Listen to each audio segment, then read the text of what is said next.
Assalamualaikum warahmatullahi wabarakatuh. Selamat pagi, salam sejahtera untuk kita semua. Salam olahraga.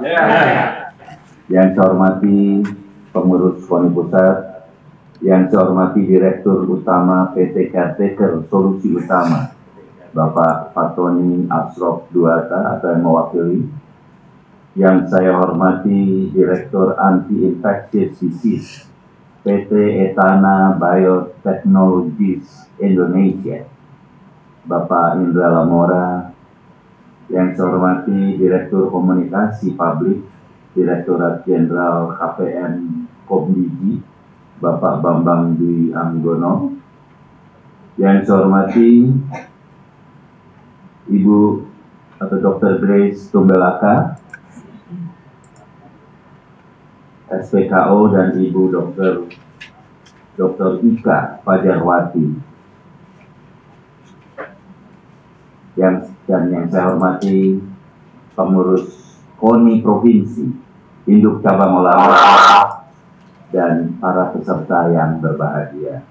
Mengawali sambutan saya kali ini, perkenankan saya mengajak hadirin sekalian untuk memanjatkan puji dan syukur kehadirat Allah Subhanahu wa Ta'ala, Tuhan Yang Maha Esa, karena hanya atas limpahan rahmat dan karunia-Nya kita dapat hadir pada acara sosialisasi dan pelaksanaan vaksinasi hepatitis A bagi atlet U16.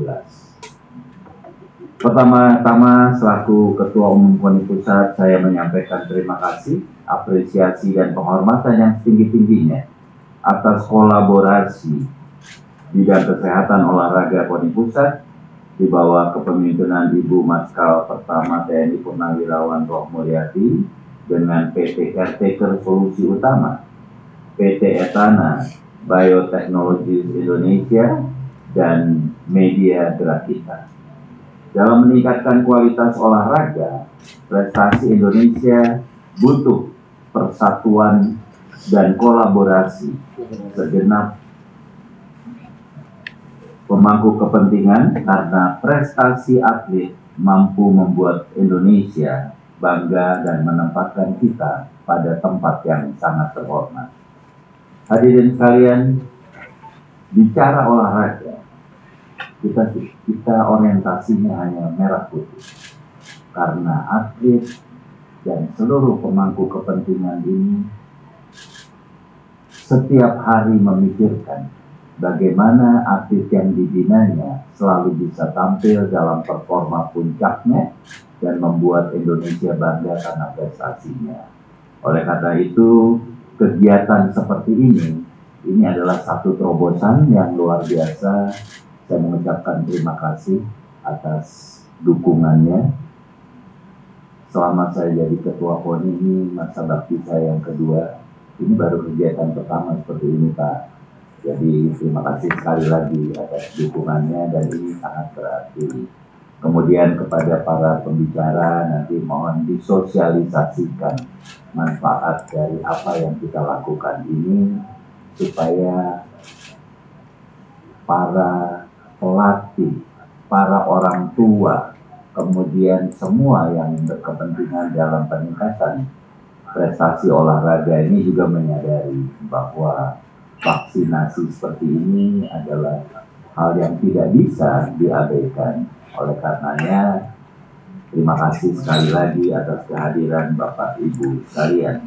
Pemberian vaksin hepatitis A kepada atlet menjadi satu hal yang penting guna mencegah para patriot olahraga ini dari penyakit hepatitis. Terlebih dalam tuntutan kebugaran yang ekstra dari para atlet kita. Bapak Ibu sekalian, khususnya kepada PT Etana Biotechnologies Indonesia yang telah memberikan bantuan vaksin secara gratis kepada atlet Indonesia ini, saya sekali lagi atas nama Komite Olahraga Nasional Indonesia dan seluruh jajarannya mengucapkan terima kasih, Bapak. Mudah-mudahan ini bukan kerjasama kita yang pertama, tetapi untuk event-event besar olahraga ke depan kita dapat Kalau pakai mempersiapkan mic-nya itu masuk sini ya. atlet-atlet usia dini kita dalam masa yang cukup waktunya agar mereka tidak pernah terganggu kesiapan fisiknya. Mengakhiri sambutan ini, saya mengucapkan selamat untuk mengikuti program sosialisasi ini dan dengan memohon ridho Allah Subhanahu wa Ta'ala serta mengucapkan Bismillahirrahmanirrahim, kegiatan sosialisasi dan vaksinasi saya nyatakan resmi dibuka. Terima kasih atas perhatiannya. Billahi taufiq wal hidayah. Wassalamualaikum warahmatullahi wabarakatuh. Sebenarnya ada suara. Bersatu berprestasi. Salam olahraga. Terima kasih kepada Bapak Ketua Poni Pusat. Selanjutnya, prosesi foto bersama.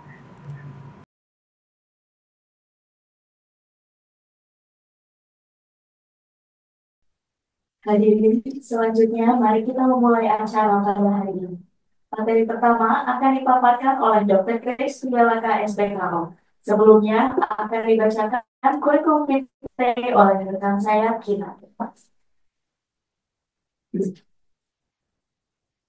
Terima kasih. Berikut kurikulum PT Dr. Grace Sugalaka Spesialis Kedokteran Olahraga, Subspesialis Konsultan. Pendidikan Dokter Umum Fakultas Kedokteran Universitas Indonesia 1988 sampai 1994. Dokter Spesialis Program Studi Ilmu Kedokteran Olahraga FKUI 2002 sampai 2006. Subspesialis Konsultan Kolegium Kedokteran Olahraga 2022. Riwayat instansi atau kegiatan olahraga. Dokter pelatnas renang untuk persiapan Asian Games Hangzhou 2023. Dokter pelatnas renang untuk SEA Games ke-32 Kamboja 2023. Dokter tim pelatnas PRSI 2021 sampai 2023. Manager Exercise Physiology Sakla Prima 2016 sampai 2017. Panwastra PON 21 Medan dan seterusnya. Riwayat pekerjaan tenaga pendidik FKIK Universitas Jaya 2024 sampai sekarang. Dokter spesialis kedokteran olahraga di Rumah Sakit Siloam, Mampang, 2022 sampai sekarang, dan seterusnya. Organisasi Pengurus Paling Pusat Wakabit Kesehatan Olahraga, Pengurus PDSKO, Si Ilmiah. Terima kasih. Terima kasih. Kepada Dr. Grace, disilahkan dengan hormat.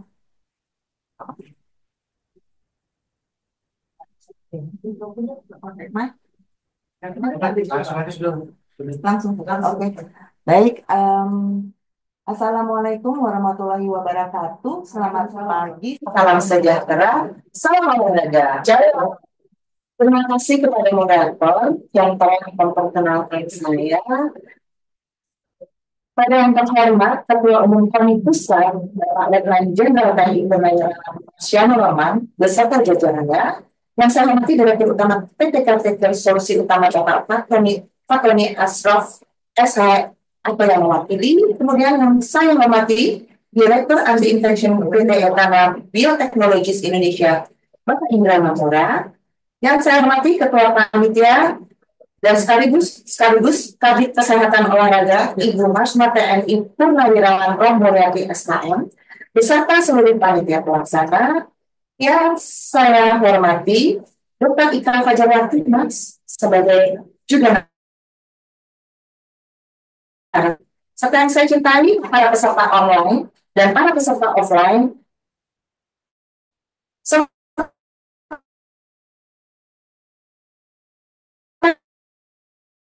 Tentunya adik-adik saya langsung memulai paparan saya pada hari ini yang sosialisasi ini yang bertemakan hepatitis A dan performa atlet.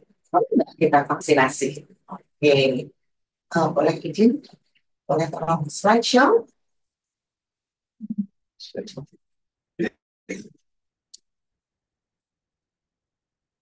Boleh tolong slideshow, Pak.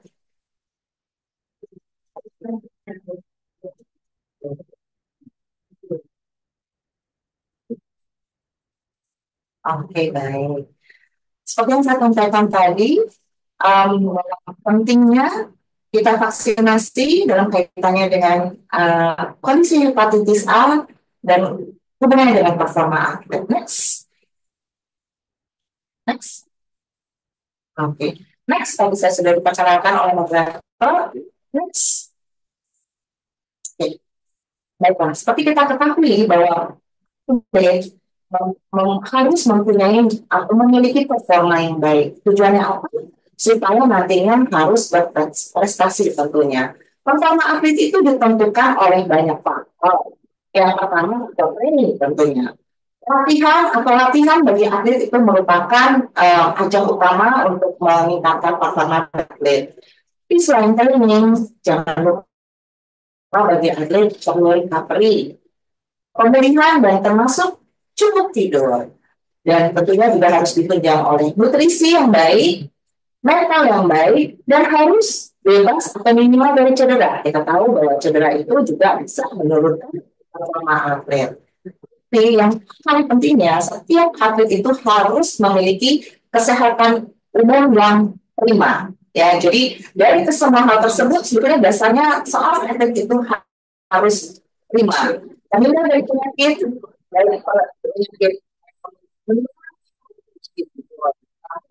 ini karena terkait dengan hepatitis yang merupakan penyakit yang cukup menular dari virus, yang mana kalau seorang atlet terpapar dengan hepatitis A, tentunya seperti yang kita lihat pada badan ini bisa mempengaruhi performanya, yaitu menurunkan performanya.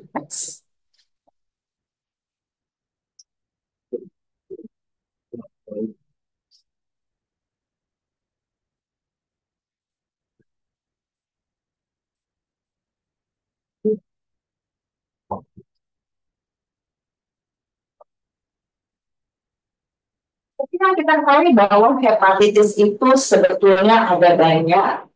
Ada dari A, B, C, D, E. Tapi kenapa fokusnya kita pada ini adalah hepatitis A itu bisa dikembangkan. Hepatitis A ini mudah sekali pencegahannya, termasuk dengan vaksinasi merupakan pencegahan yang paling efektif untuk hepatitis A. Nah, kalau misalnya hepatitis B misalnya, penularannya tidak semudah seperti hepatitis A, karena kalau hepatitis A cukup mengenai makanan dan minuman yang berkontaminasi, kemudian kita konsumsi, kita sudah bisa tertular. Tapi kalau hepatitis B harus kontak dengan cairan tubuh, ya tentunya yang kemungkinannya bisa lebih kecil. Next. Kita perlu bahas nih, kita harus tahu besarannya nih, kenapa hepatitis A itu kita angkat. Dan kejadian hepatitis A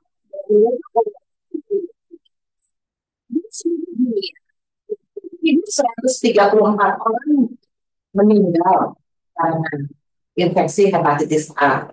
Jadi kalau kita hitung-hitungnya dibanding seluruh penduduk di dunia itu kecil, tapi perlu diingat, walaupun kecil tetap bisa berpotensi bahwa meninggal.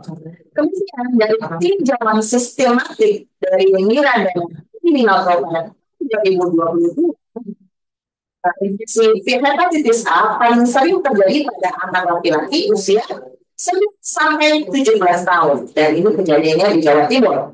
Fungsinya apa? Karena mereka mempunyai kebiasaan tidak mencuri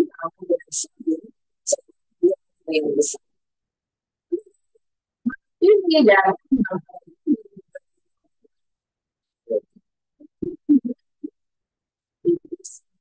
terjadi di sekolah-sekolah yang mana umumnya kita umur-umurnya yang kecil.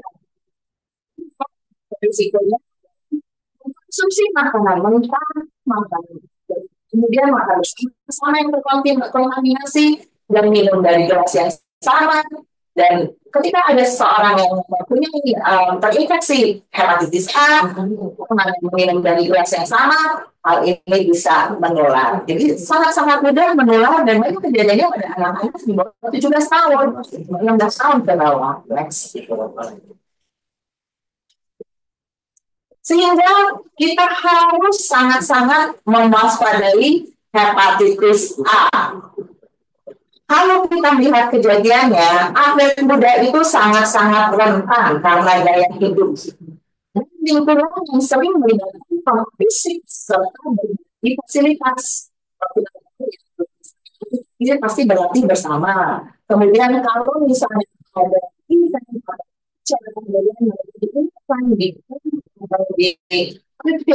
bersama-sama, itu juga merupakan potensi penularan yang ditempatinya itu tidak higienis.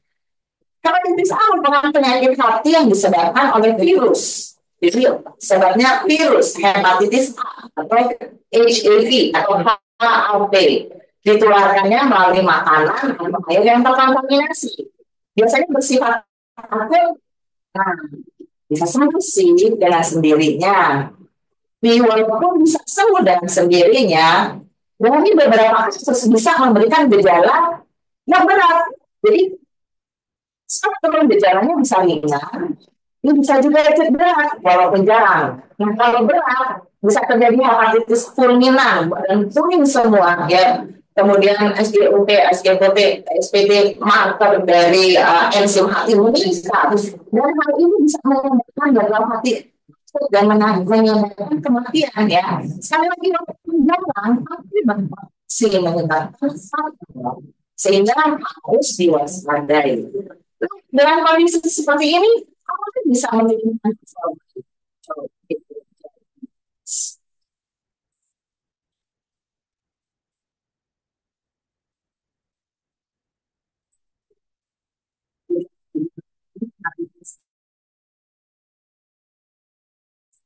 hepatitis gejala-gejalanya seperti ini nih. Yang pertama matanya kuning, ya. Jadi kalau kita lihat mata kuning itu boleh curiga ada hepatitis A. Kemudian karena infeksi virus pastinya akan ada demam, ada pembuangannya,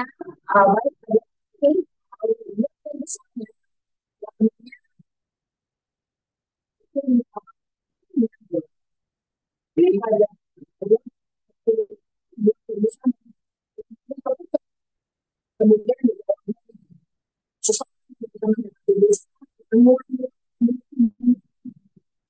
di bagian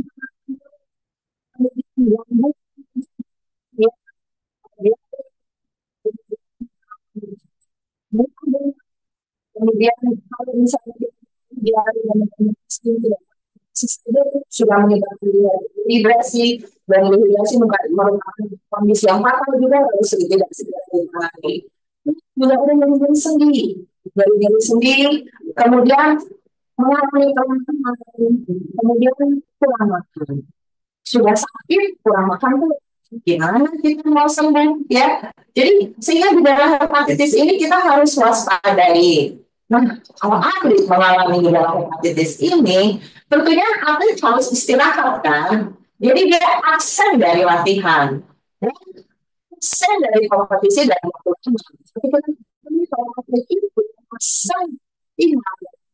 kompetisi, dia akan susah untuk meningkatkan performa dan prestasi. Nah, dari kejadian-kejadian ini jelas sekali bahwa kena hepatitis A pasti akan menurunkan performanya sehingga bisa menurunkan prestasinya. Next.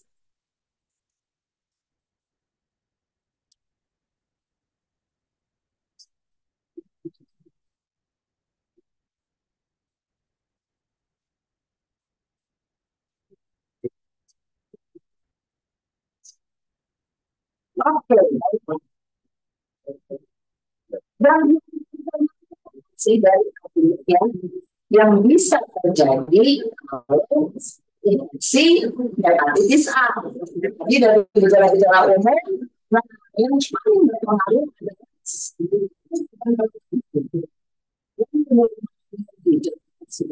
si Jangan merencanakan dan dehidrasi. Tadi sudah disampaikan, dehidrasi itu merupakan masalah kesehatan yang kemudian fisik. Nah, tadi juga saya sudah sampaikan, nanti saya ulang lagi tidak itu fisik. Nah, tadi juga saya sampaikan bahwa penjelasan saya ini bisa menurunkan performa dan menurunkan prestasi tentunya. Dan yang terakhir, sedikit, ini berpotensi meningkatkan kematian.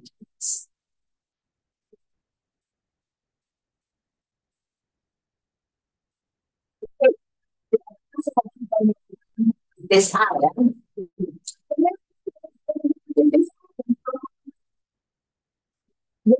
Fungsi makanan minuman yang kontaminasi dengan virus mungkin dalam persiapannya tidak baik ya, dalam kurung jorok ya, jadi virus ada di makanan dan minuman terkontaminasi dan kemudian dikonsumsi.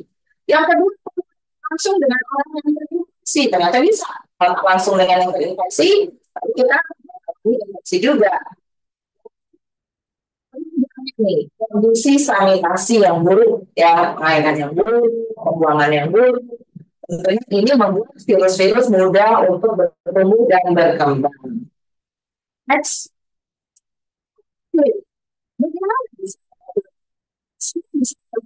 lebih spesifik dari update bisa tertular karena hal-hal seperti ini. Kalau atlet berlatih atau bertanding tentu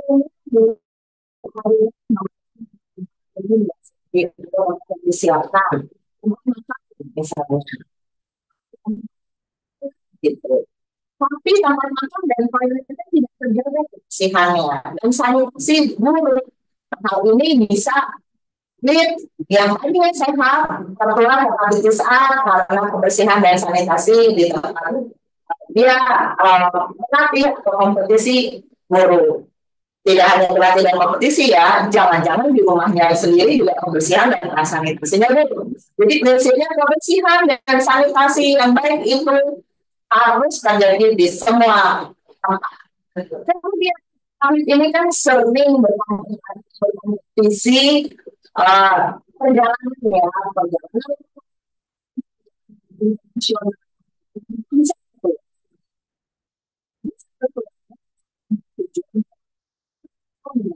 sehingga kondisi tinggi aktivitas jadi mungkin biasa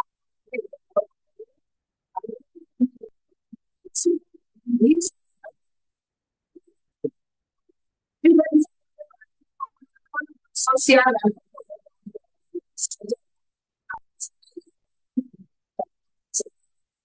ini di village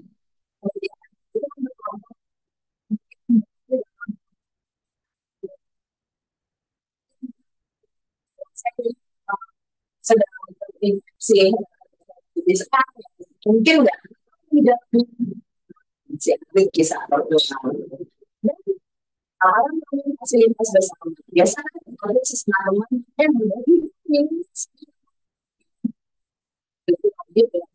sendiri ya sendiri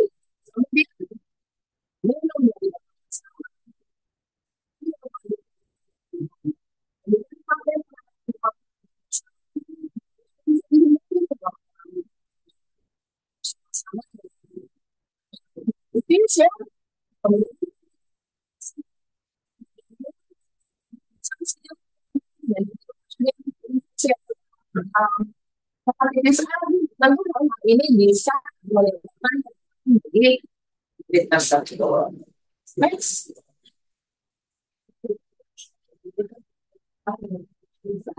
Sudah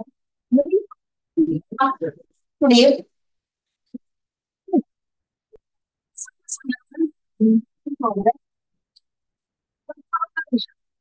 Infeksinya hepatitis A, makanya hepatitis A ini perlu dicegah.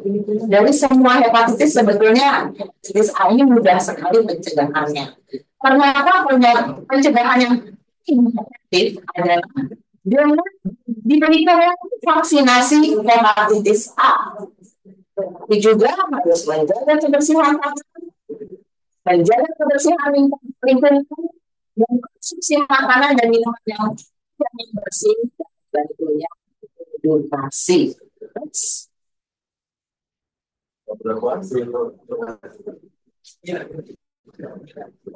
Sehingga dari seluruh saya disimpulkan bahwa usia muda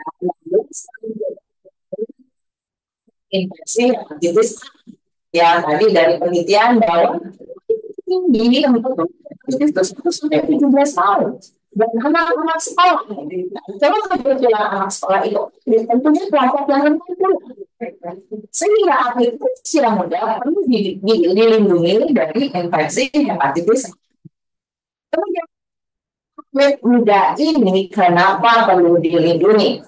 Karena atlet muda adalah atlet lapis kedua. Diharapkan lebih mempunyai kesempatan untuk menjadi lapis satu prestasi yang lebih tinggi lagi. Kemudian sehingga atlet muda kasih besar untuk menjaga dan meningkatkan performa. Nah, mengenai vaksin besar dikonsultasi oleh sumber penelitian. Saya cukup sampai sekian.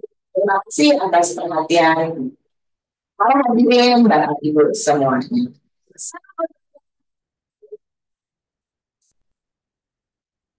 Terima kasih. Dua akan disampaikan oleh Dr. Ika Fajarwati Mas dari PT Etana Biotech. Sebelumnya akan dibacakan kembali kurikulum vitae oleh rekan saya.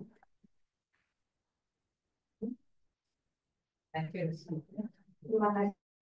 Berikut kurikulum vitae Dr. Ika Fajarwati Mas. Pendidikan Master of Administration Universitas Indonesia 2017, Medical Doctor Universitas Indonesia Januari 2009. Riwayat pekerjaan, Mulai Director, Conservation Project, dari Koordinasi 2021 sampai sekarang, Research Assistant untuk penelitian BBM obat, Innovator 2017 sampai 2021, Vaccination Doctor, General Practitioner 2014 sampai sekarang. Certifications and Training, pelatihan penyelenggaraan Seleksi Internasional Oktober 2024, Immunohealth November 2024, dan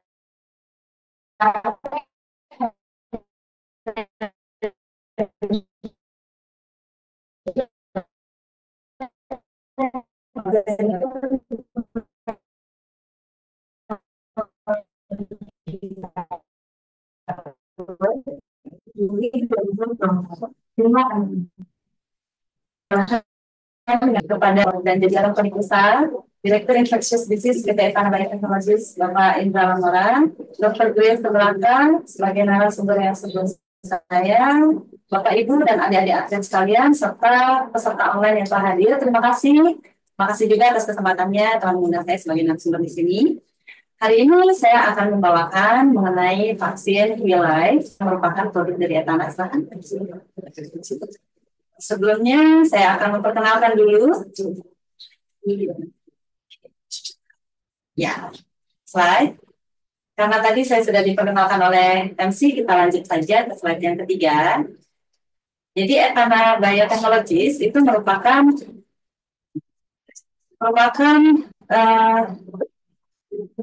didirikan pada tahun 2014. Kita singkat saja dengan sebutan Etana, merupakan produsen baru produk biofarmaceutical yang berkualitas tinggi, terjangkau dan inovatif untuk mengobati berbagai penyakit metabolik, autoimun dan penyakit yang mengancam jiwa, termasuk kanker. Kemudian Etana bermakna kuat dalam sebuah tujuan. Tujuannya adalah melayani pasien dengan menyediakan produk biofarmasi yang tinggi, terjangkau dan inovatif dengan nilai dan budaya perusahaan Etana yang ada berupa komitmen yang baik, kemudian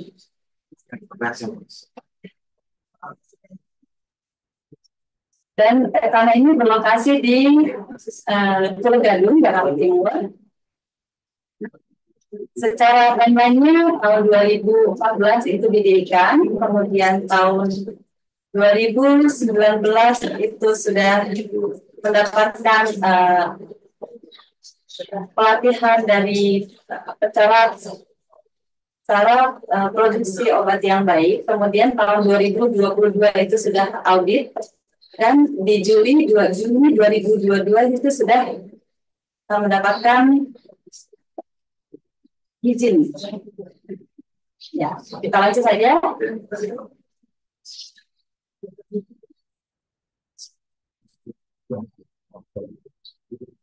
Slide berikutnya. Jadi tujuan utamanya adalah untuk mengembangkan produk biofarmasi dengan memanfaatkan sumber daya lokal dengan tenaga dari Universitas Muhammadiyah. Nah, fokusnya pada pengembangan produk, kemudian melalui transfer teknologi, kemudian membina struktur bangsa dalam mendukung kemajuan produk, kemudian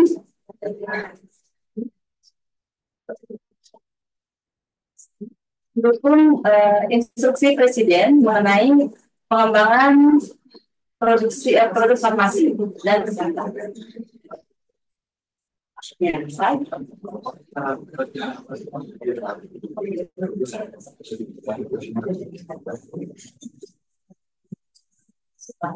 Oke, jadi tadi sudah dibahas oleh Dr. Grace juga ya mengenai hepatitis A. Kita lanjut.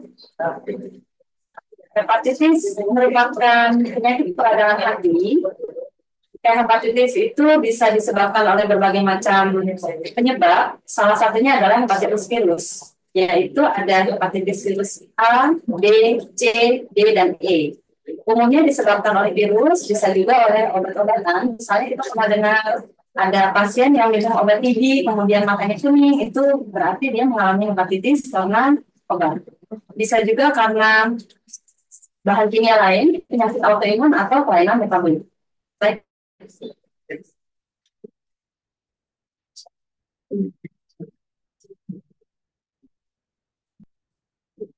Oke, hepatitis A merupakan salah satu jenis hepatitis yang diakibatkan oleh virus. Hepatitis itu sendiri adalah peradangan pada hati. Dan hepatitis A ini sebenarnya bisa sembuh sendiri, tapi butuh waktu dan penularannya sangat mudah.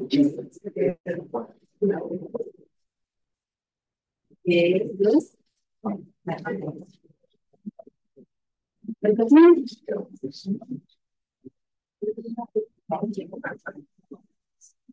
Oke, jadi menurut WHO memang kejadiannya untuk kematiannya sekitar 7.000-an kasus dari 1,4 juta kasus yang ada. Jadi memang secara persentase itu sangat kecil angka kematiannya. Tapi kalau di Indonesia itu kita lihat warnanya ya, Indonesia warnanya orange. Itu berarti ada 2.000 sampai 2.500 kejadian per 100.000 penduduk.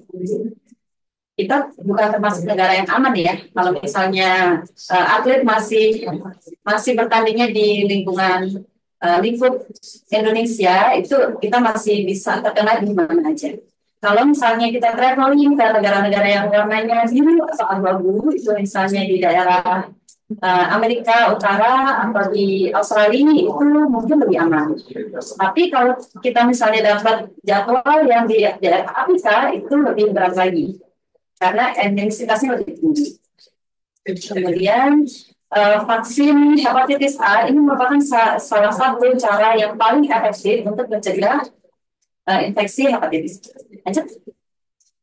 Jadi siapa saja yang bisa mengalami hepatitis A ini, ada beberapa kelompok resiko yang bisa tertular hepatitis A, yaitu biasanya orang-orang yang berkumpul. Misalnya, slide.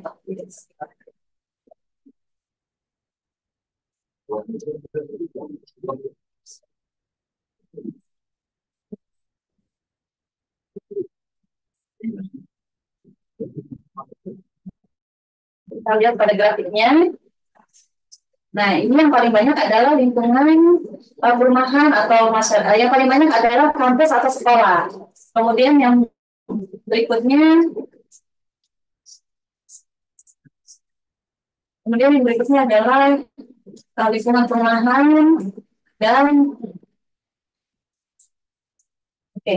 Jadi kalau kita lihat mana saja yang berisiko itu orang-orang yang belum divaksin yang jelas ya. Kemudian orang yang tinggal serumah dengan orang yang terinfeksi, orang yang bekerja atau pendidikan anak, kemudian anak sekolah, mahasiswa, atlet, serta traveler yang bepergian ke daerah yang endemis hepatitis A.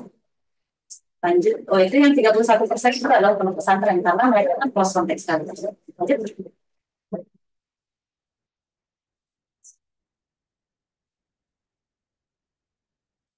Oke, ini kenapa atlet muda U16 terutama yang kita bahas di sini ya rentan terhadap hepatitis A karena atlet muda terutama kan sering berpergian ya. Kalau misalnya atletnya nasional berarti dia akan pergi ke daerah-daerah di Indonesia. Kalau sudah pergi ke turnamen yang sifatnya internasional berarti dia sering berpergian ke luar negeri, gitu kan? Jadi berisiko untuk tertular hepatitis A, kondisi yang biasanya didapatkan. Kemudian faktor risikonya itu berupa kontak dengan orang lain. Orang lain ini dimaksud bisa teammates-nya atau rekan satu tim dengan pelatih, dengan atau dengan lawan tanding. Kemudian kebersihannya, fasilitas olahraga dan menginap itu mungkin tidak selalu bersih sesuai dengan standar yang diinginkan. Kemudian perjalanan, atlet-atlet ini kan sering bepergian kemana-mana ya, jadi tingkat perjalanannya itu tinggi. Kemudian mengkonsumsi makanan atau minuman yang terkontaminasi, jelas itu yang paling berisiko ini yang keempat. Ya, kemudian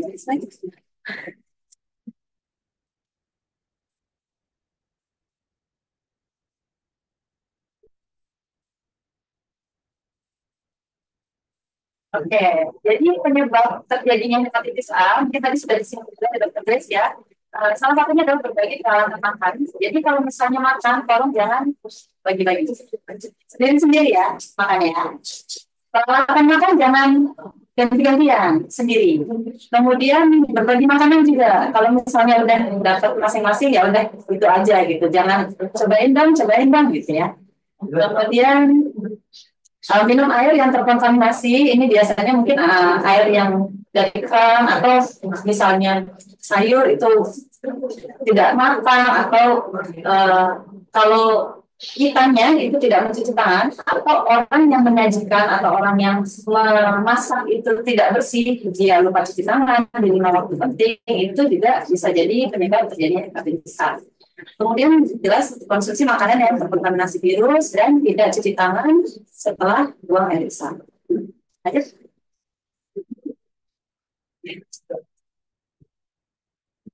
Oke, jadi secara penularannya harus ada virusnya di seseorang yang terinfeksi.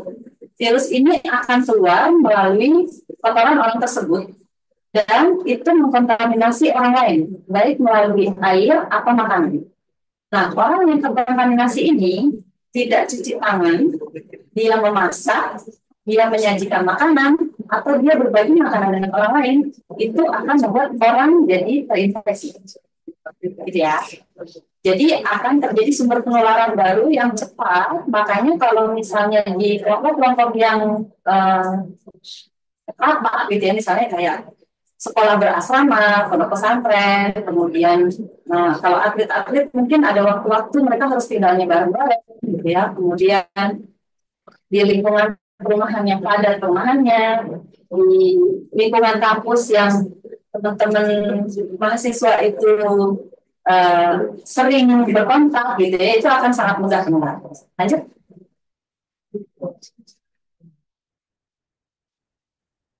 Nah, gejala dari hepatitis A tadi sudah dijelaskan juga oleh Dr. Grace, itu demam dan gejala pencernaan, demam, sakit perut, muntah, kemudian lemas, nyeri sendi, matanya kuning, kulitnya kuning, warna urinnya seperti teh, tapi warna tinjanya itu lebih pucat. Jadi kayak warna uh, agak lebih putih dibanding yang biasanya. Kemudian yang jelas ini akan mempengaruhi produktivitas. Kalau misalnya orang bekerja dia nggak bisa masuk kerja, kalau anak sekolah berarti nggak bisa masuk sekolah, kalau atlet berarti nggak bisa tanding. Lanjut.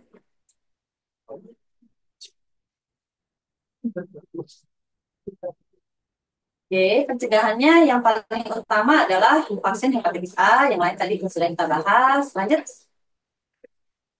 Nah, ini untuk jadwal hepatitis A itu sebenarnya secara rekomendasi dari IDAI sudah bisa dimulai sejak umur 1 tahun. Untuk dosis anak itu 1 sampai 16 tahun, untuk dosis dewasa itu 17 tahun ke atas.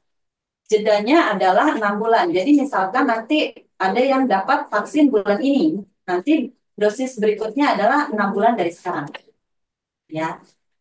Terus untuk yang sudah pernah dapat vaksin tapi terus dosis keduanya lupa, itu bagaimana? Itu masih bisa dikejar. Tapi ada waktu yang terbatas gitu. Jadi kalau misalnya sudah lewat dari waktu 3 tahun itu sudah dianggap harus mengulang. Oke, lanjut.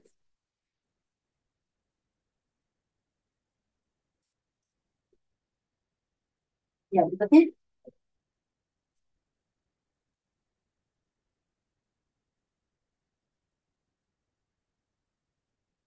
Baik. Jadi ini yang nanti akan didapatkan oleh teman-teman sekalian yang menjadi wakil itu adalah vaksin yang kita sebut dengan kilat. Pemberiannya nanti sebanyak 2 dosis. Kenapa? Karena dia akan memaksimalkan antibodi yang dihasilkan. Satu dosis antibodi yang dihasilkan itu sudah sangat bagus ya. Tapi kita berharap maksimal sehingga proteksi yang di 2 dosis. Untuk dosis tunggal dia menghasilkan tingkat seropositif HAV yang tinggi dan konsentrasi antibodi yang bisa bertahan selama 5 tahun. Vaksinasi yang lengkap dianjurkan meskipun tingkat seropositif HAV tinggi dan IgG dapat dicapai dengan 1 dosis KIR. Jadi yang kita lihat ada 2 warna ya, ada yang biru, ada yang merah. Yang biru ini adalah vaksin Hilai, sedangkan yang merah adalah dari merek lain. Kita lihat, walaupun dia awalnya tinggi, sama-sama tinggi, tapi Hilaf itu seropositifnya lebih tinggi. Kemudian mereka akan mencapai di satu titik yang hampir sama, dan di bulan ke-60 itu masih tetap bersaing dan tingkat seropositifnya masih tinggi. Lanjut.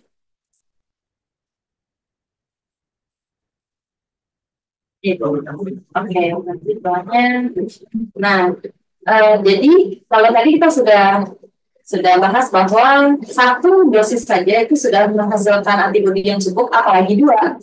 Ya, kalau misalnya 1 dosis itu sudah antibodinya bagus, 2 itu nanti akan memaksimalkan antibodi yang dihasilkan. Jadi dengan kita bagi 2 kelompok dengan rasio 1:1, yang satu dapat dosis live, yang satu lagi dosis vaksin hepatitis A hidup dari merek lain, maka dosis tunggal pada usia 18 sampai 60 bulan itu bisa menghasilkan tingkat seropositif HAV yang tinggi dan konsentrasi bertahan selama 5 tahun.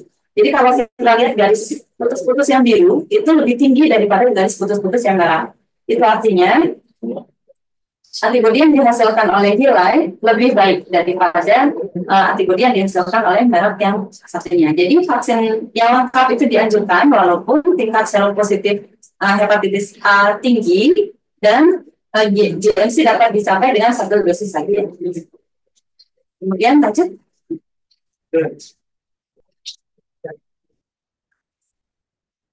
Oke, jadi dibandingkan dengan prediksi antibodi selama 11 tahun, ini berdasarkan data tindak lanjut selama 15 tahun, ternyata antibodi ini masih lebih persisten. Artinya, kita disuntik sekarang nih, sampai 15 tahun usia, itu antibodi ini masih ada.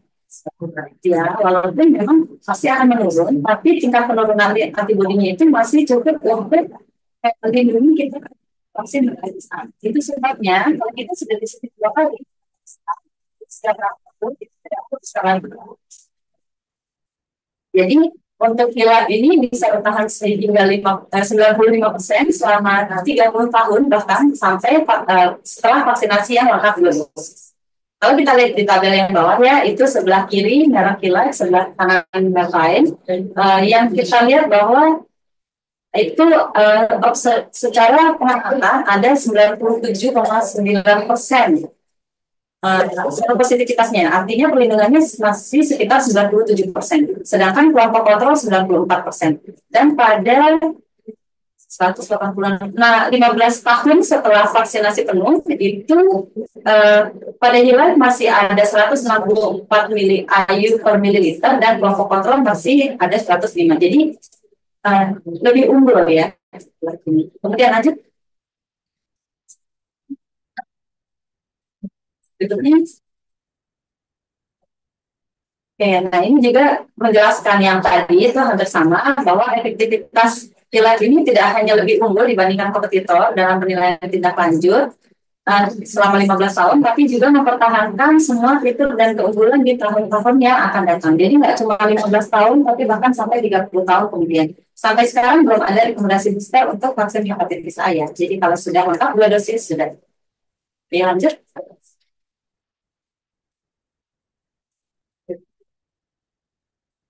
Nah, ini kalau kita pernah dengar bahwa ada cakupan hepatitis A. Di Indonesia itu hepatitis A bolak-balik kali. Jadi tahun 2000 sekitar 2000-an saya nggak tahu 2000 berapa itu di SMP 259 Jakarta ada KLB. Tahun 2011 di Unpad Bandung ada KLB. Tahun 2015 IPB itu juga ada.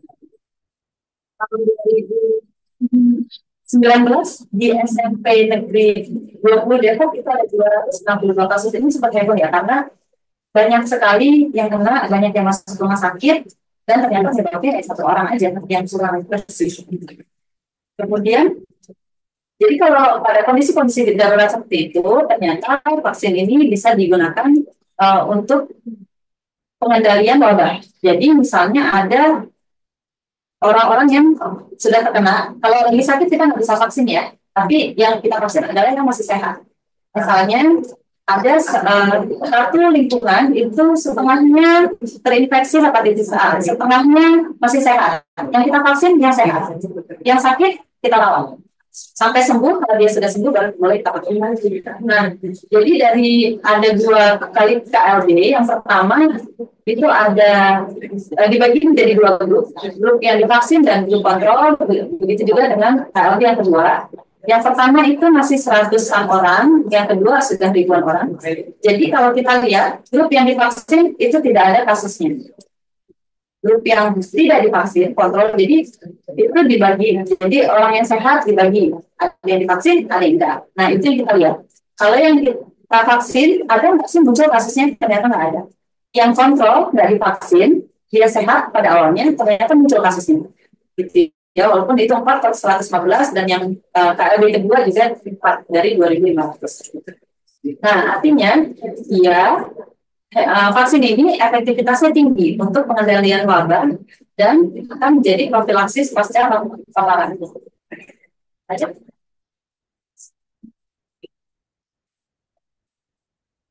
Oke, jadi hilal ini sudah terregistrasi atau terdaftar di 22 negara dengan masing-masing negara namanya bisa beda-beda. Kalau di Indonesia didaftarkan atas nama hilal. Lanjut.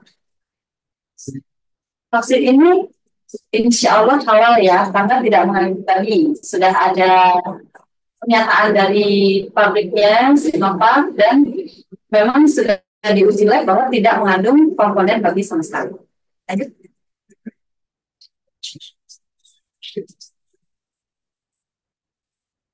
Oke, jadi vaksinasi untuk mencegah hepatitis A ini merupakan cara terbaik untuk mencegah infeksi hepatitis A, karena kalau kita mendapatkan penyakit yang penyebarannya melalui, kalau kita sebutnya foodborne, artinya penyebarannya melalui makanan, itu lebih sulit dikendalikan daripada penyebaran yang lain. Misalnya kalau airborne atau penyebaran melalui udara, kita bisa pakai masker. Ya, tapi kalau misalnya makanan, masa kita mau pakai sarung tangan makan? Nggak bisa. Jadi memang penyebaran melalui makanan ini lebih sulit ya. Makanya vaksinasi itu adalah bentuk pencegahan yang paling efektif.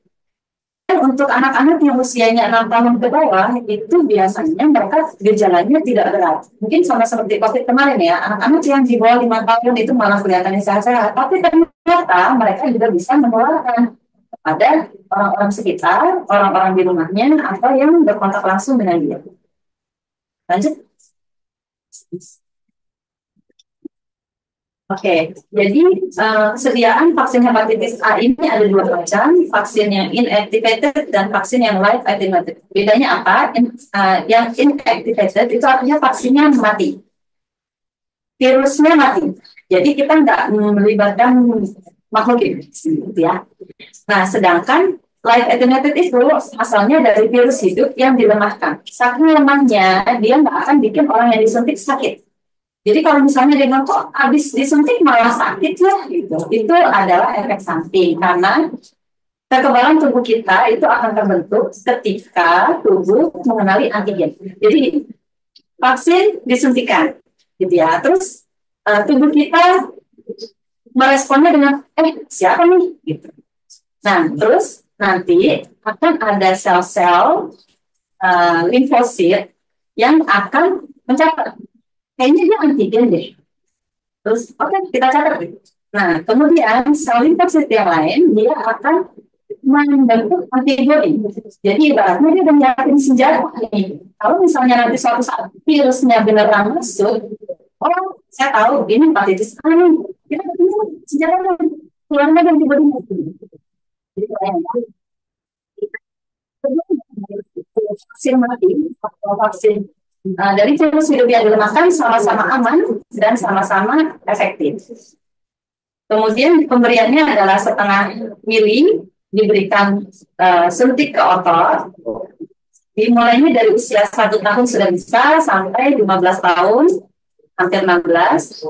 Kemudian 2 dosis untuk yang inactivated dan intervalnya 6 sampai 12 bulan dari dosis pertama.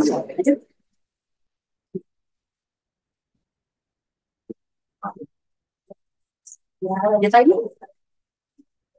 Oke, kenapa akhirnya perlu vaksin tadi sudah dibahas juga ya, karena sering bepergian, karena close contact, karena intens apa namanya physical activity, aktivitas fisiknya yang sangat intens selama latihan maupun selama pertandingan, itu pasti capek banget. Kemudian ada paparan-paparan gitu dari luar.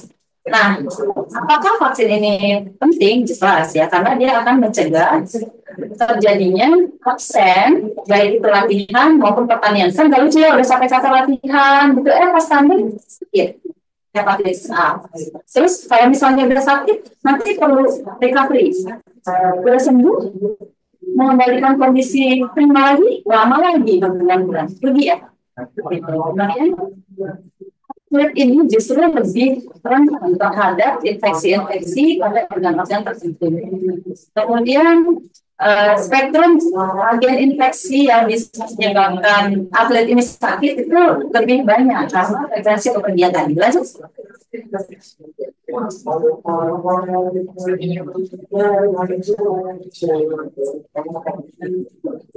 Oke, jadi hepatitis A ini seperti tadi di peta dunia yang sempat kita lihat ya, ternyata banyak.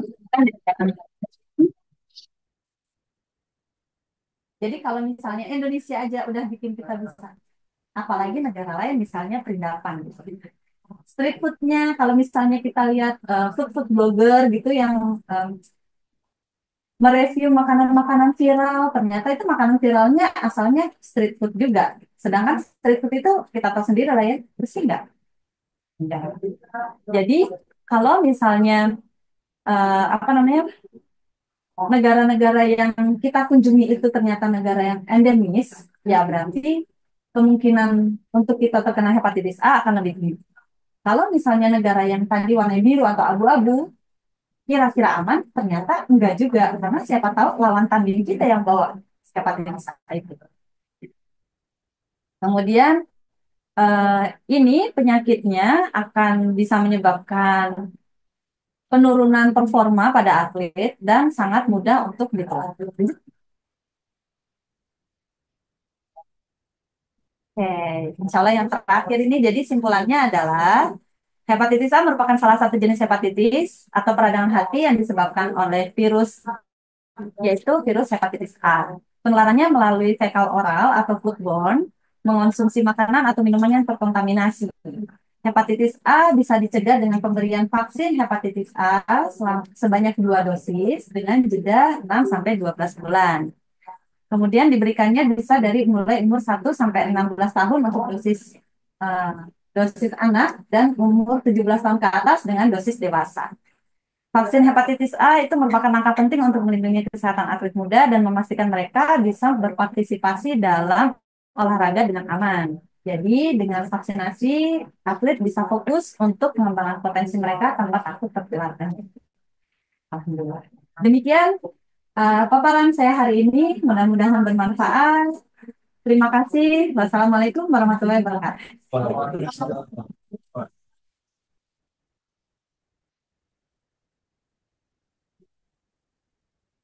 Baiklah. Hadirin berbahagia, acara selanjutnya adalah sesi tanya jawab. Bagi para peserta, apabila ada pertanyaan terkait materi yang dibahas, dapat langsung disampaikan. Dan peserta virtual, pertanyaan dapat disampaikan melalui kolom chat yang tersedia dengan menyebutkan nama dan asal cabur atau konten.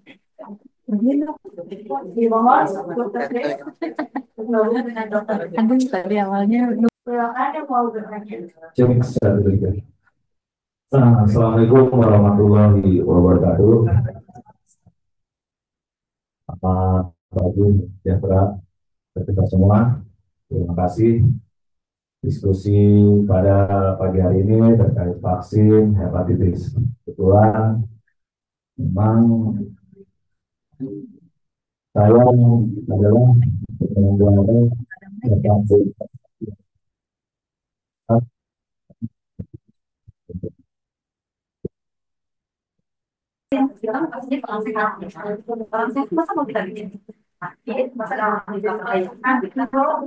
Jadi selalu diedarkan dan sebelum dipakai oleh orang yang sehat ini hasil ya,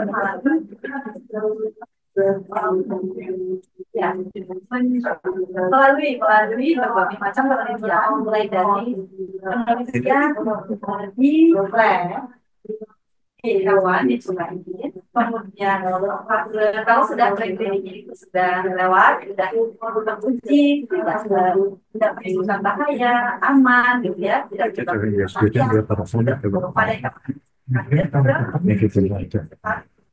ya sedikit. Di tempat itu. Ya, setelah diadakan ada namanya research. Ini setelah diberikan ke masyarakat pun itu akan dilihat ini vaksin benar-benar aman atau sudah melalui proses yang panjang, bukan 1-2 tahun. Insya Allah nah, kalau efek samping biasanya kalau yang disebutkannya ya otot. Jadi jangan bayangin ya vaksin masuk ke otot dan jadi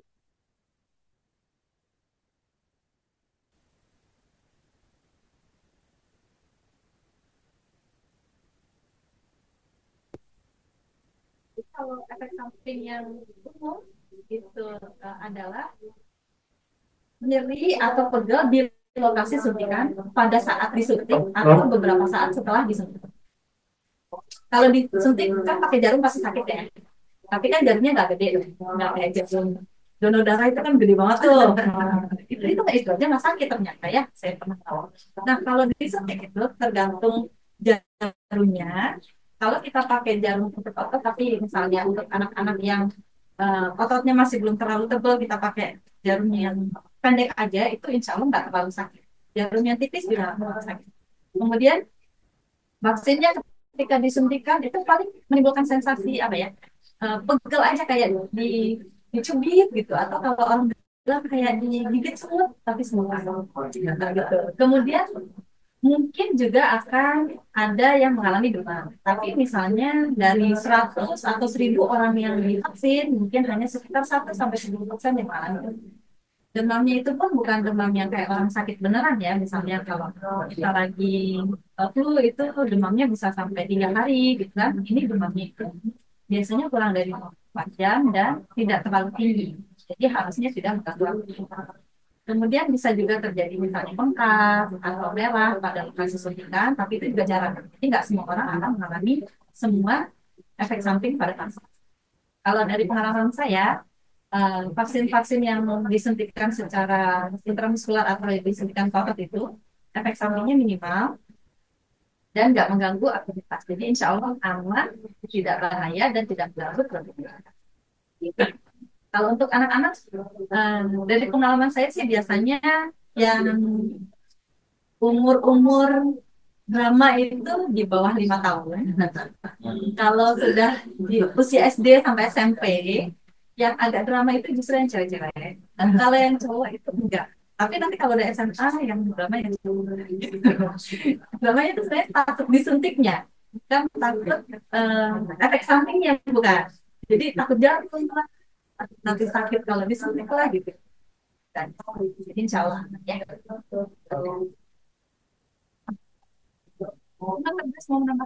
Oh, sudah jelas banget. Yang penting kalau misalnya terjadi kemungkinan ada efek pasca vaksinnya, semua bisa ditangani kan ya dok ya. Jadi paling kalau misalnya kita edukasi ke pasien ya, kalau setelah divaksin terus demam, minum paracetamol. Itu aja. Kalau misalnya sakit terus kok bengkak ya boleh dikompres. Dingin atau air hangat dikompres. Tergantung. Kalau sakit kita kompres pakai air hangat, kalau bengkak kita kompres pakai air dingin. Ya. Kemudian kalau misalnya merah, ya udah nanti juga hilang sendiri. Sebenarnya efek-efek samping setelah vaksin itu akan hilang dengan sendirinya. Yang penting kita nggak panik aja. Dan kondisi psikologi sebelum divaksin itu juga bisa mempengaruhi efek samping. Misalnya sebelum vaksin dia udah takut, udah tegang, terus apa namanya mau disuntik aja maju mundur gitu kan. Mau disuntik lupa tarik nafas jadi kerasa kram otot. Nah itu pas kita suntik dia kondisinya tegang pasti akan lebih sakit daripada yang rileks. Jadi kalau misalnya mau disuntik santai aja ya guys ya, nggak usah takut.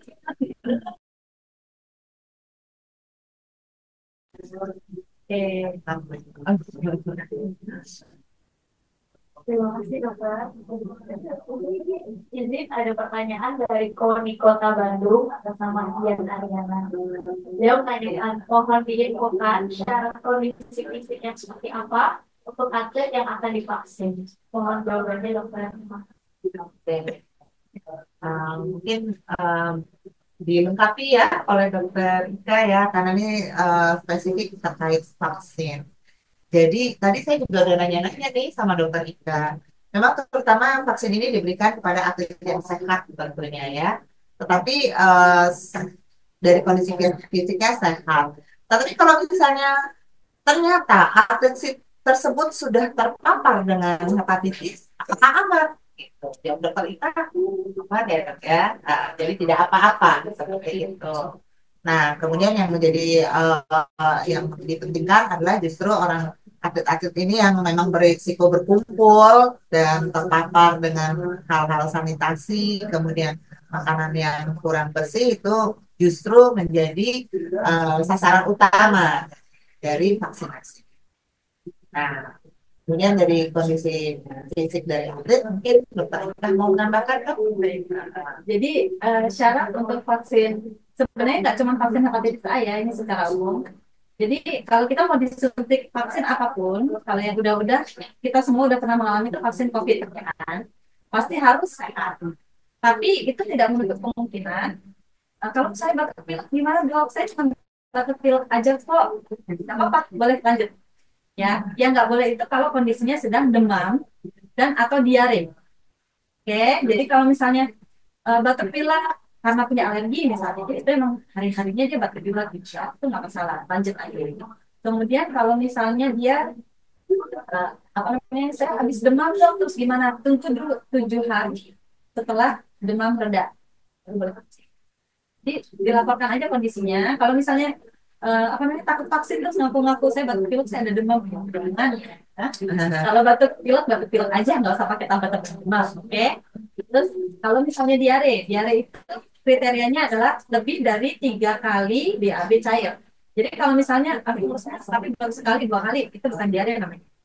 Ya, tapi dilihat dulu nih kondisinya. Kalau ternyata dalam sehari itu lebih dari 3 kali ya jangan pakai dulu.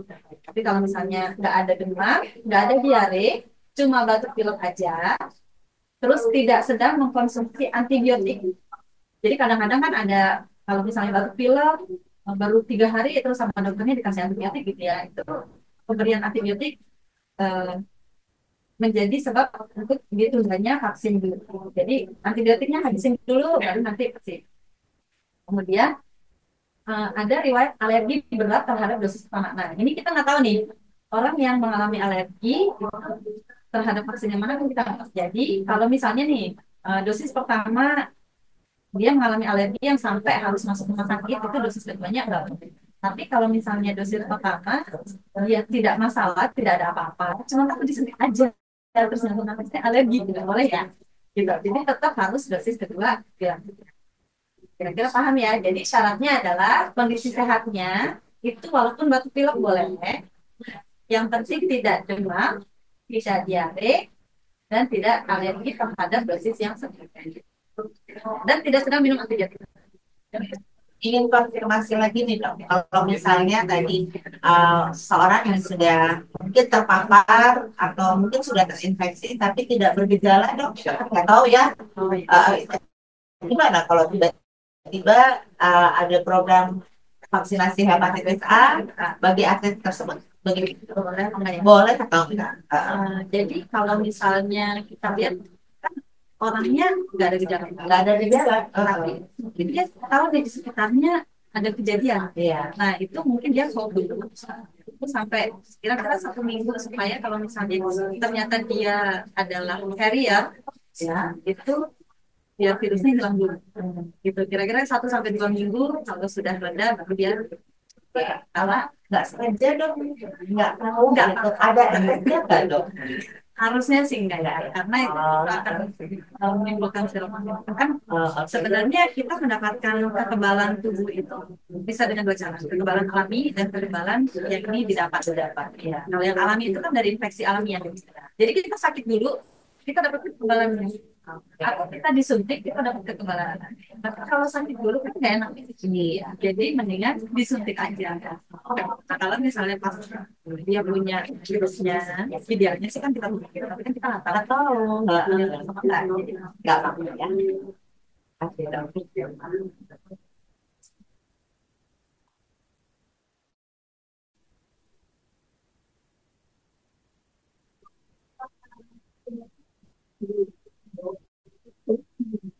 Sambil disorot dari itu disuntik. tapi menurut saya kan Bukan itu ada di kena sasaran lagi ya. beda lagi nanti.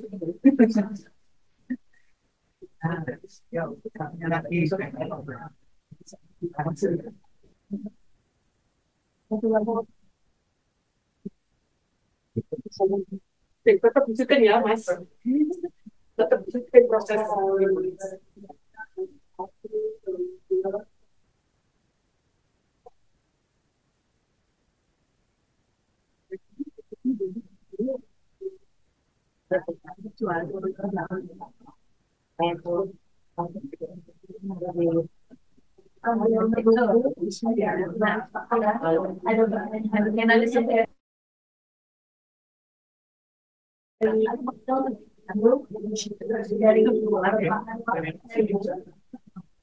Kalau terjadi kipi atau efek samping vaksin, bagaimana SOP penanganannya dan biayanya siapa yang akan menanggung? Mohon dijawab dokter. Oh ya, oke. Jadi kalau untuk KIPI sebenarnya secara nasional itu ada namanya keamanan vaksin ya.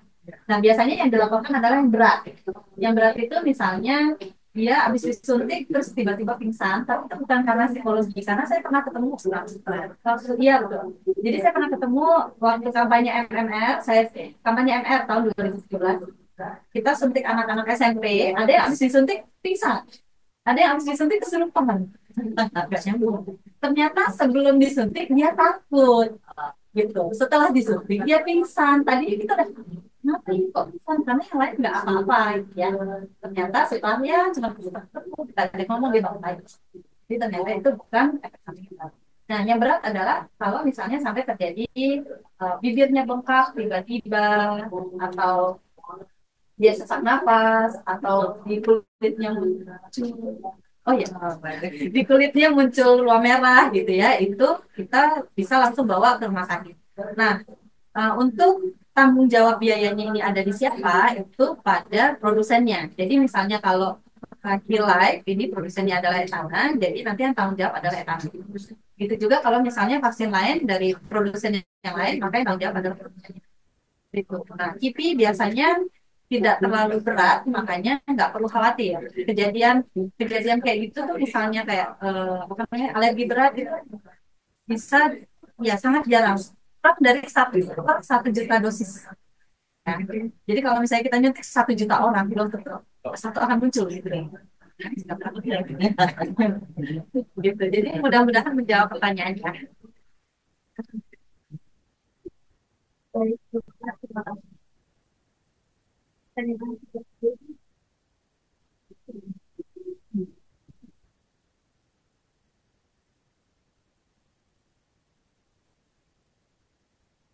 Hal itu untuk divaksin dari umur berapa dan maksimal di umur berapa, dokter? Lalu untuk vaksinnya itu bisa didapat di mana aja? Oke, dijawab baik. Nah, jadi untuk khusus vaksin hepatitis A ini ada dua cut off ya. Ada 2 jenis dosis. Jadi ada yang untuk dosis anak itu dari umur 1 tahun sampai 16 tahun. Dosis dewasa setelah 16 tahun. Nah, itu yang menerbitkan jadwalnya beda karena dari untuk yang umur 1 sampai 16 tahun itu jadwalnya dari IDAI, dan lebih dari 16 tahun itu dari PAPDI.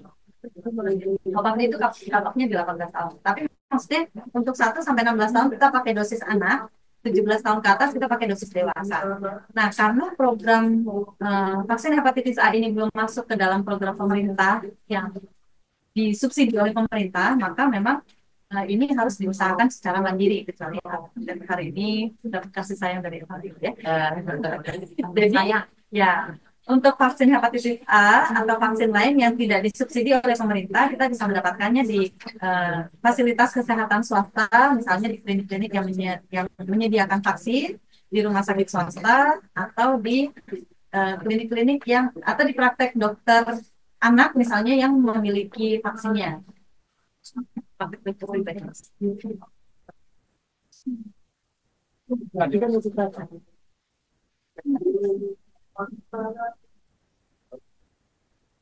Dok, tambahan pertanyaan. Dalam setahun berapa kali disuntik, dok? Anak-anak dalam setahun. Terus ini kan satu pertama kan mungkin free ya, kalau nggak salah ya. Terus yang kedua seperti apa? Terima kasih. Oke, jadi kalau dari jadwal itu idealnya adalah dosis pertama dengan dosis yang kedua jedanya 6 bulan, maksimal 12 bulan. Kenapa jangan kelamaan, takut lupa gitu ya? Karena kalau misalnya kita udah lewat 6 bulan terus nanti pas jadwalnya disuntik anaknya kurang sehat misalnya pending, padahal kurang sehatnya cuma batuk pilek doang gitu. Terus orang tuanya takut pending aja gitu terus sampai lewat setahun biasanya akan lupa. Nah, kalau sudah lupa nanti proteksinya jadi kurang maksimal. Walaupun dosis tunggal nilai seperti yang tadi sudah saya sampaikan cukup sih sebenarnya, tapi akan lebih maksimal kalau dosisnya lebih. Nah, kalau untuk apa namanya, bagaimana pembiayaannya itu nanti akan ada pembicaraan lebih lanjut dengan pihak Etana. Ya, kalau untuk dosis pertama memang digratiskan sebagai tanda kasih sayang terhadap atlet. Kalau yang dosis keduanya nanti mungkin akan ada bentuk kerjasama yang lain.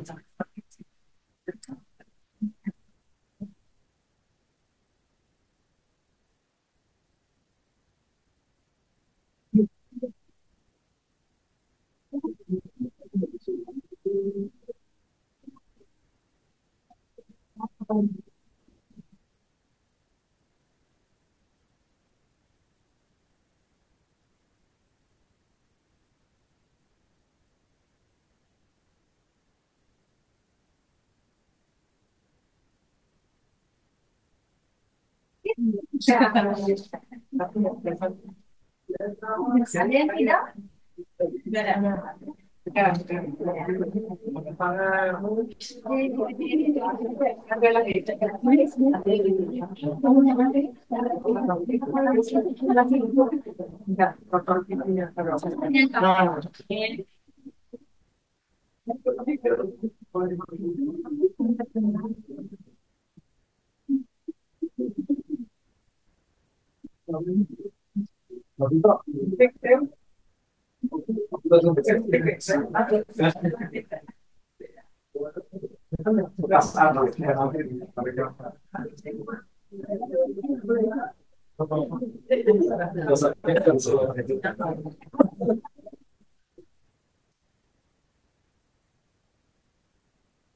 Udah sakit.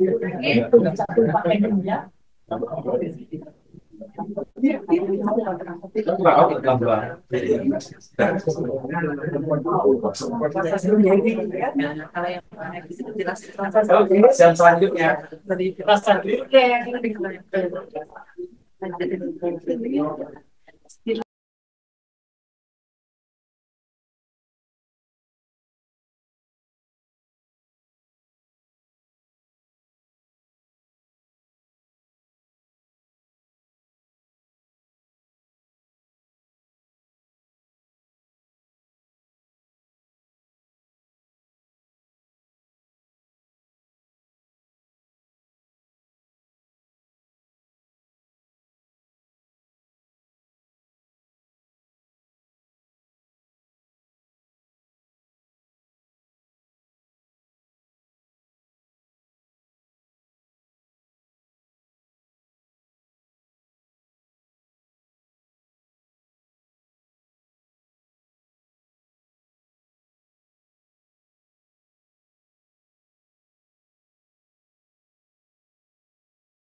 Kiri saya. Iya.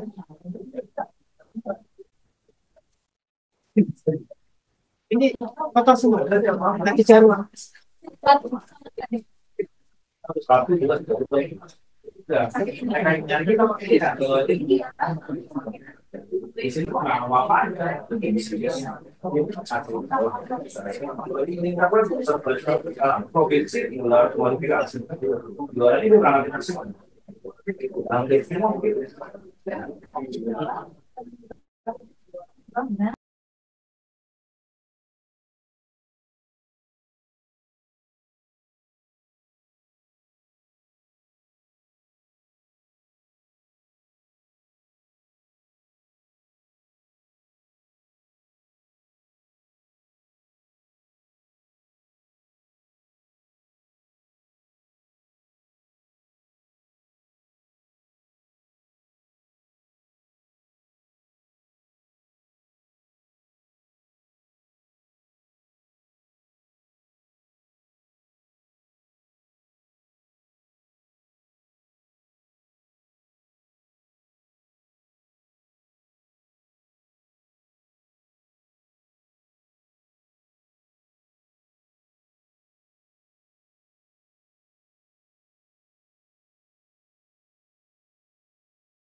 patriot olahraga, gigi dalam berjuang di medan laga, berbakti untuk Indonesia. Kesetiaan adalah kebanggaanku, disiplin satu-satunya nafasku. Demi jayanya sang merah putih, kehormatan adalah segalanya. Gemetar tulang mendidih darahku, semangat berapi membakar batinku.